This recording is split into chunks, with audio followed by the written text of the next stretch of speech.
Well, the road to WrestleMania has begun, and we start with a qualifying match between Jacob Fatu, Cody Rhodes and Sami Zayn. And where Jacob Fatu begins to get on top, but then Sami Zayn gets Jacob Fatu. That doesn't keep him down very long, because then he hits a finishing move to Cody Rhodes, and then Sami Zayn goes for Jacob Fatu. Jacob Fatu gets away from Sami, and he starts to get the better of Sami, and he hits him with his finishing move. And it looks like Fatu has booked his ticket to the Elimination Chamber. 1, 2, but Drew McIntyre pulls Jacob Fatu out the ring, and Drew connects a Claymore onto Fatu. Fatu's set it on Jacob. Cody's got Sami into a crossroads, and Cody Rhodes wins the qualifying match, and he is moving on to the Elimination Chamber. Of course, Drew isn't happy with this, and he goes straight for Cody Rhodes and hits him with a Claymore, and he starts battering Cody Rhodes. And he picks him up, and he hits another Claymore. But Cody Rhodes makes it to the final two in the Elimination Chamber, where it is Cody Rhodes and Randy Orton, who Randy Orton has started to become a bit more dirty tacted again, like the old Randy Orton everyone used to know. But Cody Rhodes and Randy Orton still have very much a good friendship and respect. But then Cody Rhodes and Randy Orton trade off, and Randy would undo the turnbuckle and would throw Cody into it, and he would go into it. And Randy would also go for the punt kick, but Cody would move and would land a crossroads to Orton, and Cody Rhodes would move on to WrestleMania to fight McIntyre, and Cody Rhodes celebrates the big win. But after Cody Rhodes wins, Randy Orton is on the outside of the ring, but he does give a nod to Cody Rhodes before walking away and letting Cody Rhodes celebrate his win. And Cody Rhodes is celebrating his win, but then is interrupted by Drew McIntyre, who makes his way down to the ring.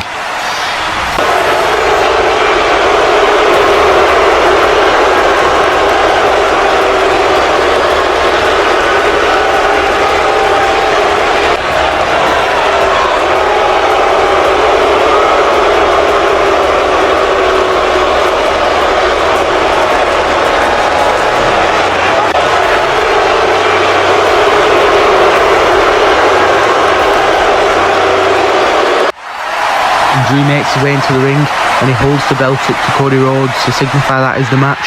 But before they can carry on, Jacob Fatu makes his way into the ring, and he's furious because he lost his qualifying match. So he starts going straight at Cody Rhodes and Drew McIntyre, and he wants in. But Fatu is livid after losing his qualifying match, being cost by McIntyre. So Fatu is just taking his anger out on both Cody and Drew. And he does, and he stands tall.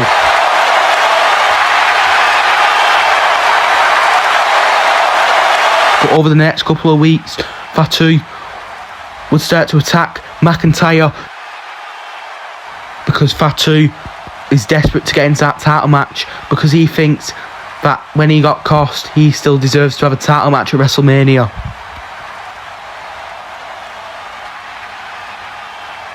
But he would also do the same to Cody Rhodes.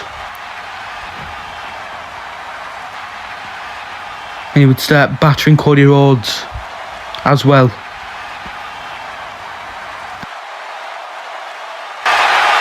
But then Drew and Cody would have a segment ready for their match at WrestleMania, but Fatu would also interfere in that.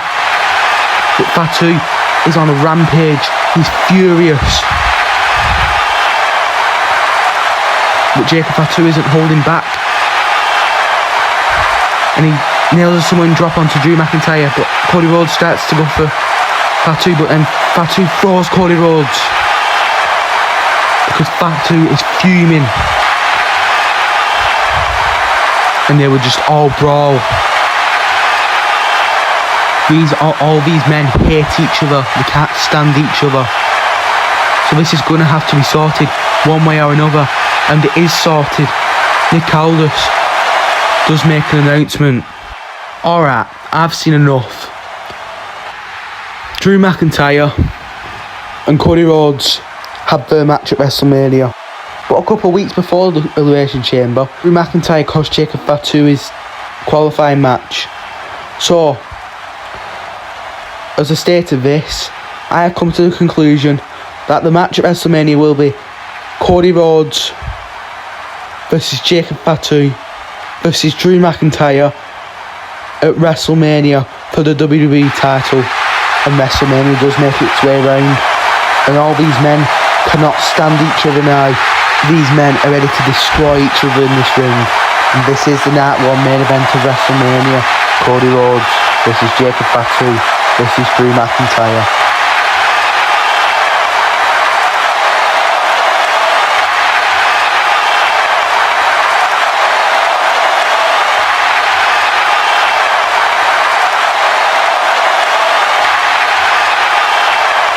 But then the match does get underway, but Fatu starts going straight for McIntyre, because Fatu believes that McIntyre was the one who attacked him all them months ago. But then Cody Rhodes goes for Fatu, but then Fatu goes onto the rope and nails Cody Rhodes down to the floor. But then McIntyre getting Fatu down on the ground. But then Cody Rhodes clothesline to Drew, but now Cody getting Fatu. But now Cody in the corner, kicking Drew in the corner. But then Fatu will go over the ropes, get McIntyre, but then Cody Rhodes will go over the ropes and get Fatu. But then Claymore to Cody. And then do a super kick to McIntyre, and then a super kick to Rhodes. And then they pick up Rhodes. But then Cody slaps Fatu, but then Drew clothesline to Fatu. And then a clothesline to Drew from Cody. Now Cody picking up McIntyre. McIntyre reverses, and they get Cody on his shoulders, but then Cody gets off and they nails a super kick onto Rhodes. Then Fatu getting thrown into the stairs by McIntyre. But then Cody back in the ring, crossroads to Fatu. But then Drew would get a crossroad from Cody Rhodes as well, when he would pin Drew. 1, 2, no! Drew would kick out at 2.99. But then Fatu would go for a roll up. 1, 2. But then Cody would kick at 2.99 as well. Then Cody getting Fatu in the corner. And then Fatu getting out the corner, clotheslining Cody into the corner. And then putting his boot onto Cody, choking him out. Then Fatu super kick to McIntyre. Now dragging Drew over to the corner, where he'd do a moonsault. I mean, is this it? 1, 2, but then a mass figure would pull Fatu out of the ring. But the question is, who the hell is it?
It turns out Randy Orton was the man who attacked Jacob Fatu over months back, and the Randy Orton we've seen since 2023 is dead, and the Legend Killer is back.